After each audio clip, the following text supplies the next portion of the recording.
No es ningún secreto que el gran unificador de las tierras rusas y sus secuaces mafiosos de la policía secreta sinceramente consideran a Ucrania un estado fallido o, simplemente, un error en el mapa político del mundo. Un error temporal, por supuesto.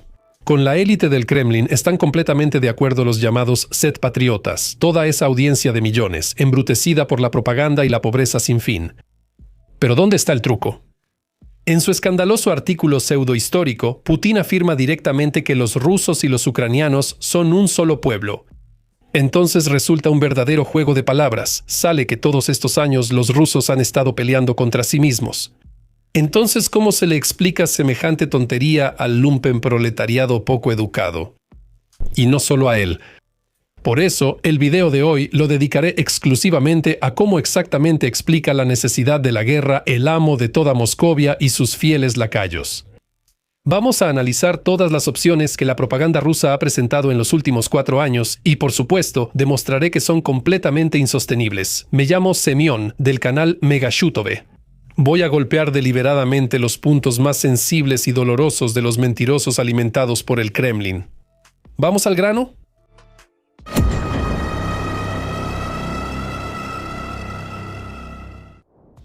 ¿Dónde estuvieron durante 8 años cuando bombardearon Donbass?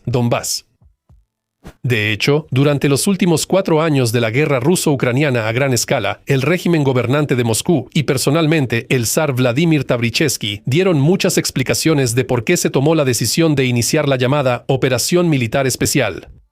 Sin embargo, ninguna de ellas parece siquiera remotamente cercana a la verdad. Más bien, se parece a un disparate absoluto que solo podría creerse alguien que no sabe usar la cabeza. Pero bueno, ¿qué podíamos esperar de un simple hombre ruso?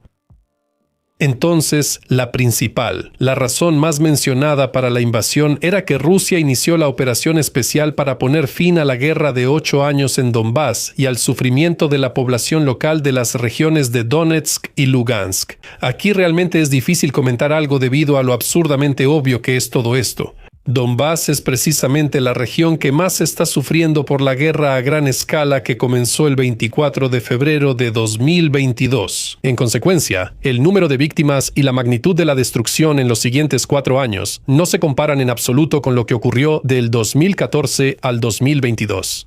Además, desde la firma de los acuerdos de Minsk en febrero de 2015, la intensidad de los combates disminuía constantemente, incluso a pesar de las violaciones constantes por parte de los combatientes prorrusos. El número de víctimas disminuía constantemente y la mayoría de los fallecidos eran civiles que murieron bajo bombardeos o al pisar una mina o una trampa explosiva en algún lugar del campo. Sí, claro, en la República Popular de Donetsk y la República Popular de Lugansk la vida no era nada fácil. Pero más bien no por la guerra híbrida permanente, sino por su estatus no reconocido y el descarado engaño por parte de las autoridades rusas que constantemente prometían a sus marionetas montañas de oro, pero en realidad solo les daban migajas miserables. De esa manera, la parte ocupada del Donbass, en vez de ser una vitrina del mundo ruso, se convirtió en una verdadera vergüenza para el mundo ruso. Más adelante, los destructores del Kremlin empezaron a promover este tema, afirmando que, según ellos, la Junta de Kiev se estaba preparando en la primavera de 2022 para lanzar una ofensiva, y que Rusia se vio obligada a lanzar un ataque preventivo. El argumento, en realidad, no es menos absurdo que el anterior. Aunque sea porque en los últimos 4 años Moscú no ha presentado ninguna prueba confiable de que las autoridades ucranianas se estuvieran preparando para lanzar una ofensiva contra la República Popular de Donetsk y la República Popular de Lugansk. Y en cuanto al fuerte agravamiento de la situación que comenzó en Donbass el 17 de febrero de 2022, aquí incluso a simple vista se nota que fue provocado artificialmente. Со стороны РФ. Такой себе прелюдию к началу полномасштабного вторжения. Promodelируем от противного. Pero el asunto ni siquiera es ese. Supongamos que, como afirma Moscú, el ejército ucraniano realmente planeaba una ofensiva contra la DNR y la LNR para la primavera de 2022, y Putin entonces habría intervenido militarmente, acudiendo en ayuda de sus secuaces. ¿Cuáles habrían sido las consecuencias de eso? ¿Cómo se habría desarrollado la guerra en ese caso? Sería completamente diferente. Ante todo, la reacción de Europa habría sido completamente diferente. Francia y Alemania, desde 2015 hasta febrero de 2022, declararon públicamente en repetidas ocasiones que un escenario de uso de la fuerza en Donbass era inaceptable. Y si Zelensky de repente hubiera iniciado una ofensiva en Donbass, la actitud hacia él sería la misma que ahora tienen hacia Putin, como hacia un tirano loco, al que le dijeron muchas veces que no hiciera la guerra, pero aún así la empezó. Por supuesto, a Zelensky nadie lo llamaría así directamente. Quizá habría habido algunas declaraciones condenando la política del Kremlin. Pero en realidad, contra Rusia, la Unión Europea no habría impuesto ni una décima parte de las sanciones que se han impuesto ahora.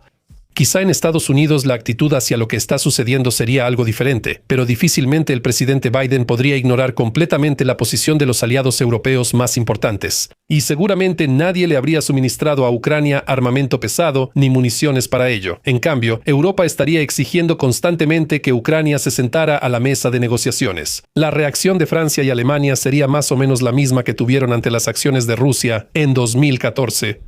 Recuerden cuál era entonces la posición estratégica de François Hollande y Angela Merkel. Sí, Putin es un imbécil. Sí, él rompió el orden mundial al anexar Crimea y desatar la guerra en Donbass, pero aún así es necesario llegar a un acuerdo con Putin, no seguir luchando. Tal vez el Reino Unido habría apoyado completamente a Ucrania, y eso ni siquiera es seguro. Polonia y los países bálticos también, pero su ayuda difícilmente habría jugado un papel importante. Y esa opción habría influido directamente en el curso de las hostilidades. Es posible que las municiones de Ucrania, sin los suministros masivos de Occidente, se hubieran agotado muy rápido, especialmente los proyectiles de artillería soviéticos de calibre 152 milímetros. Sí, y el ejército ruso, cuyas fuerzas resultaron insuficientes para capturar toda Ucrania, probablemente habría logrado al menos repeler la ofensiva de las Fuerzas Armadas de Ucrania en Donbass, si hubiera concentrado allí sus esfuerzos. Las víctimas entre la población civil, en ese caso en Donbass, no habrían sido mayores, y lo más probable es que habrían sido varias veces menores que ahora. Naturalmente, habría un nivel completamente diferente de apoyo a las acciones militares, incluso dentro de Ucrania. El escenario militar para devolver el control de Donbass a Ucrania después de 2015 era apoyado, según las encuestas, solo por una pequeña minoría de la población del país. Es decir, una ofensiva en esas condiciones habría sido una aventura y una catástrofe para Zelensky y su entorno, y en Kiev lo entendían perfectamente. Por eso, no se preparó ninguna ofensiva ni en 2022 ni en ningún otro año. En realidad, el gobierno ucraniano no quería cumplir el acuerdo de Minsk ni su parte política, que implicaba otorgar una amplia autonomía al Donbass. Pero eso no significa en absoluto que se estuviera preparando para una ofensiva. Su postura, tanto bajo Poroshenko como bajo Zelensky, podría formularse de la siguiente manera. Primero transfieran el control de la frontera y después todo lo demás. De otra manera, no necesitamos los territorios ocupados. Los escenarios militares, si es que se consideraban, solo era con garantías absolutas de que Rusia no intervendría directamente, como sucedió en Ilovaisk. Pero esa definitivamente no era la situación a principios de 2022, cuando un ejército ruso de 200.000 hombres estaba en las fronteras de Ucrania. Y los medios internacionales no dejaban de hablar sobre la inevitable invasión al territorio de Ucrania. Por eso, si de verdad Putin tenía información de algún lado sobre la preparación de una ofensiva de las Fuerzas Armadas de Ucrania, la única acción lógica posible habría sido esperar el inicio de esa misma ofensiva, para que Kiev se expusiera ante los ojos de todo el mundo y solo después de eso lanzar un contraataque, porque el 99% de todos los problemas de Rusia con Occidente vinieron después. Y se debe a que Putin comenzó la guerra el 24 de febrero sin ningún motivo justificado. Este hecho fue percibido de manera inequívoca por los europeos y estadounidenses como una agresión no provocada, y de esa manera privó a los numerosos cabilderos de Rusia en Occidente de cualquier argumento en su defensa. Y de nuevo la sanguinaria OTAN. Por cierto, en el propio mensaje de Putin, la mañana del 24 de febrero de 2022, no hubo ningún énfasis concreto en que estaba destinada a prevenir una ofensiva de las Fuerzas Armadas de Ucrania. Ahí solo se decía en términos generales que el gobierno ucraniano finalmente había rechazado una solución pacífica al conflicto y que el enfrentamiento de Rusia con los nacionalistas ucranianos era inevitable, que ellos se están preparando y no esperando el momento oportuno. También había una frase sobre que, Rusita no cometerá el error del 22 de junio de 1941, es decir, no va a esperar a que la ataquen, va a golpear primero. Pero incluso aquí, por el contexto, estaba claro que esto no se refería a las Fuerzas Armadas de Ucrania y Donbass, sino a la expansión de la OTAN hacia el este. Así que volvemos de nuevo al tema tan mencionado, al que le dedicamos un video aparte en nuestro canal. Les recomiendo a todos que lo vean, como complemento al video actual o como un spin-off independiente. Una cosa está clara, si para su público interno el Kremlin les da el cuento de la necesidad de proteger al pueblo de Donbass de los malditos ucronazis, para el más sofisticado Occidente, al consumidor común, le preparan el cuento falso sobre el peligro de la expansión de la Alianza del Atlántico Norte hacia el este. Y eso que, hasta la invasión a gran escala, la OTAN realmente no se estaba expandiendo mucho hacia el este, al menos en los últimos años. En cambio, Rusia sí se estaba expandiendo, pero hacia el oeste. Los habitantes de Crimea no me dejarán mentir. Quiero recalcar una vez más que precisamente ahí la OTAN fue el tema principal en el discurso de Putin la mañana del 24 de febrero. En ese momento, él no se dirigía a Ucrania, a la que atacó, sino precisamente a Occidente, al que tanto odia, porque, según la lógica del recolector de tierra ruso, fue precisamente Occidente decadente quien convirtió a Ucrania en una antirrusia. Se preparaba para aceptarla en la OTAN para luego, a través de la propia Ucrania, iniciar una guerra contra la Federación Rusa. Occidente, según dicen, ignoró los constantes llamados de Moscú para construir una nueva arquitectura de seguridad en Europa, convirtiendo a Ucrania en un estado neutral. Por eso, la pobre y rechazada Rusia, a regañadientes, se vio obligada a iniciar una operación especial para eliminar la amenaza potencial de los neonazis asentados en Kiev.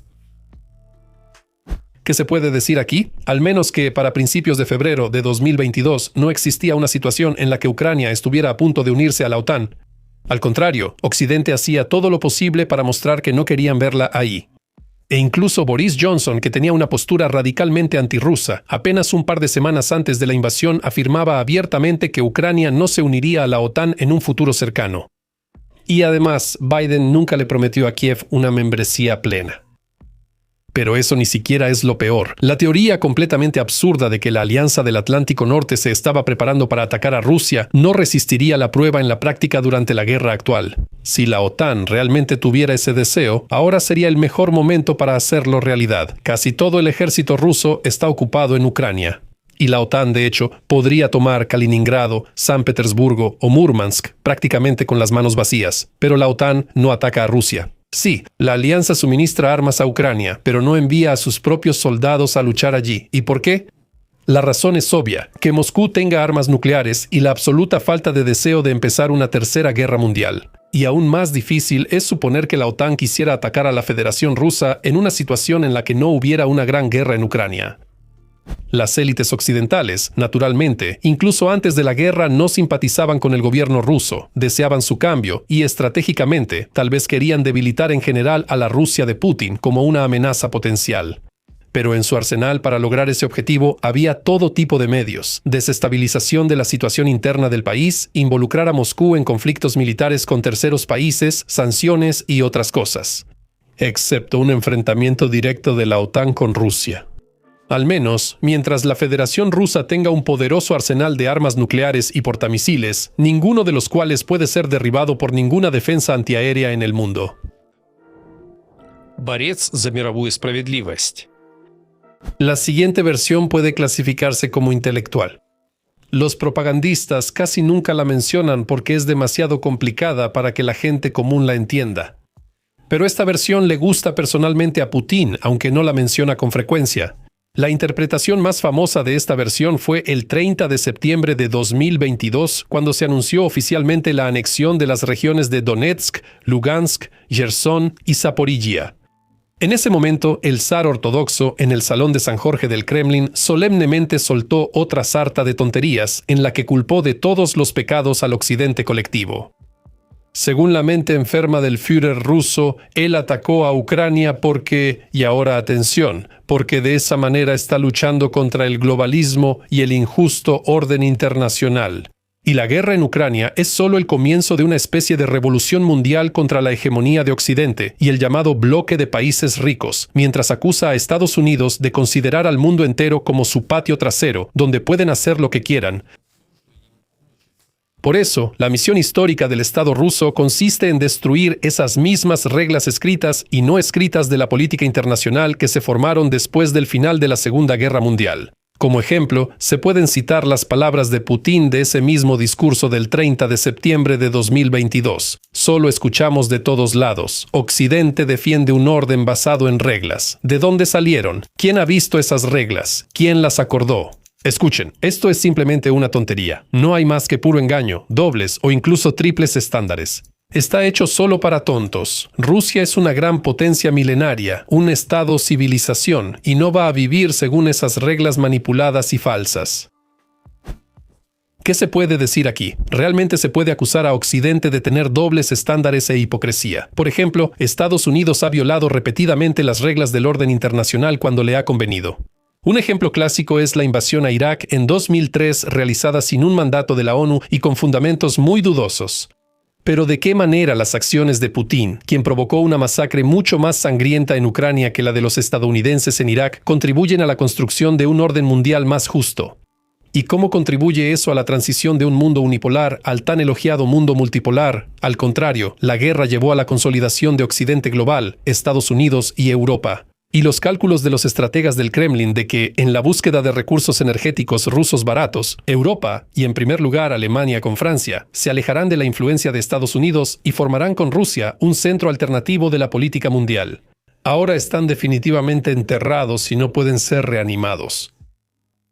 Es más, el ataque de Putin a Ucrania solo fortaleció las posiciones de sus adversarios en el mundo, porque hasta 1922 el proceso de globalización llevaba gradualmente al debilitamiento de Occidente y al fortalecimiento de los países del llamado Sur global. Precisamente la globalización y el acceso libre a la mayoría de las tecnologías y mercados de venta daban una oportunidad a los países no occidentales, principalmente a China, para un desarrollo acelerado. En las últimas décadas, la producción industrial real se trasladaba de Estados Unidos y Europa a los países del tercer mundo, lo que en la práctica significaba una pérdida lenta pero segura de la superioridad tecnológica a favor de los estados donde se construían nuevas fábricas, plantas y parques tecnológicos. Es decir, nuevamente, a favor de China, India y otros países de Asia y América Latina.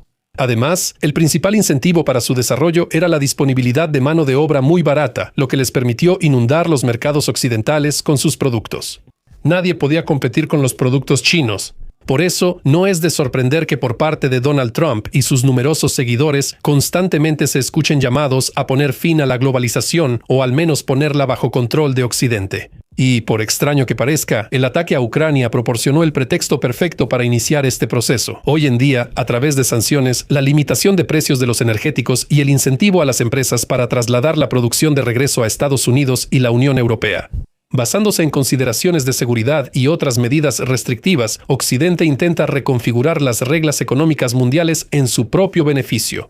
Y la guerra ruso-ucraniana no le estorba en esto, sino que le ayuda, especialmente si esta no es la última guerra y estalla otra en algún lugar fuera del mundo occidental. Por ejemplo, si China se involucra en una guerra con Taiwán o si India vuelve a enfrentarse con Pakistán. Y en este contexto, precisamente, Occidente colectivo sigue siendo una isla de tranquilidad y estabilidad, hacia donde fluirán capitales de todo el mundo, y Rusiushka se quedará con las manos vacías. Teatro del absurdo. En general, las situaciones en las que Putin obtiene un resultado completamente opuesto al esperado ya no sorprenden a nadie. Pensar estratégicamente varios pasos adelante, pues eso como que no es muy ruso, ¿verdad? A la rusa es lanzar un misil contra un edificio residencial, fusilar a los prisioneros, aterrorizar a los civiles, provocar un apagón en medio de una helada de 10 grados. Eso sí que es inteligencia. En Moscú les sale mejor que a nadie. Y para nada piensan en las consecuencias a largo plazo de sus acciones. Por eso los resultados siempre son tan lamentables. Por eso les presento el siguiente ejemplo de las explicaciones por parte de los Goebbels del Kremlin. Todas esas versiones sobre la necesidad de la guerra con Ucrania son tan absurdas que ni siquiera dan ganas de discutirlas. Pero ya que asumimos ese compromiso, vamos a hacerlo aunque no queramos. La teoría más evidente es que Rusia se vio obligada a iniciar la operación militar especial para proteger a la población de habla rusa, que estaba siendo oprimida por el maldito gobierno no nazi. Tonterías absolutas que llevaron al resultado completamente opuesto. ¿Quién hasta febrero de 2022 prohibía a los ciudadanos de Ucrania usar el idioma ruso en la vida cotidiana? Si hay algo que no sé, por favor escríbanlo en los comentarios. Además, los ataques con misiles y drones en la retaguardia afectan principalmente a la población de habla rusa de las regiones del sureste. Porque el principal golpe del martillo enemigo no cae sobre las tan odiadas Lviv, Ternópil, Chernivtsi, sino sobre Yarkov, Dnipro, Zaporizhia, Jersón, Mykolaiv y Odessa, donde hasta hace poco se escuchaba el ruso mucho más que el ucraniano. Ah, sí, y también Kiev, la madre de las ciudades rusas. ¿Qué clase de desgraciado hay que ser para levantar la mano contra tu propia madre? Y entonces, ¿de qué sorprenderse cuando los ataques rusos provocan un aumento muy fuerte de los sentimientos antirrusos y nacionalistas en las regiones de habla rusa? Y sin ninguna ucranianización, la gente por sí sola y de manera voluntaria está cambiando masivamente al idioma ucraniano. ¿Y quién hizo tanto para que esto sucediera?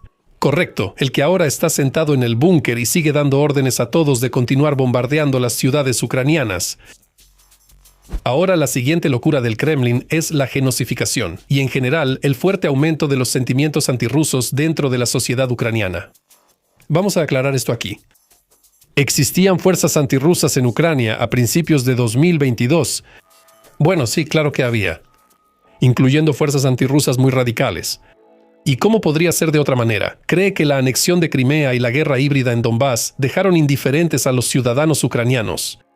¿Pero tuvieron estas fuerzas una influencia decisiva en la política de las autoridades ucranianas? Por supuesto que no.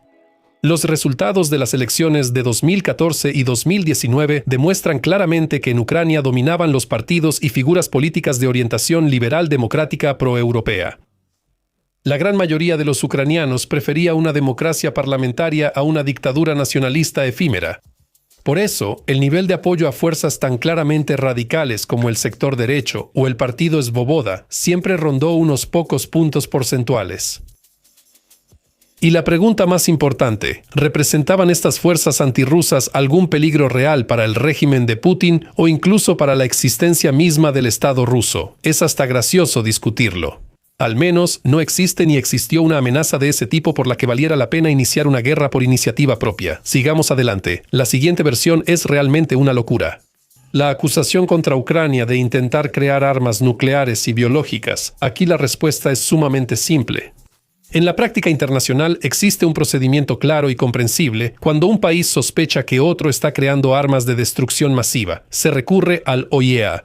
La exigencia de permitir la entrada de inspectores a las instalaciones y así sucesivamente, como, por ejemplo, se hizo en el caso de Irán. Nada de lo mencionado fue hecho por Rusia antes de la invasión a gran escala, ni siquiera se planeaba hacerlo.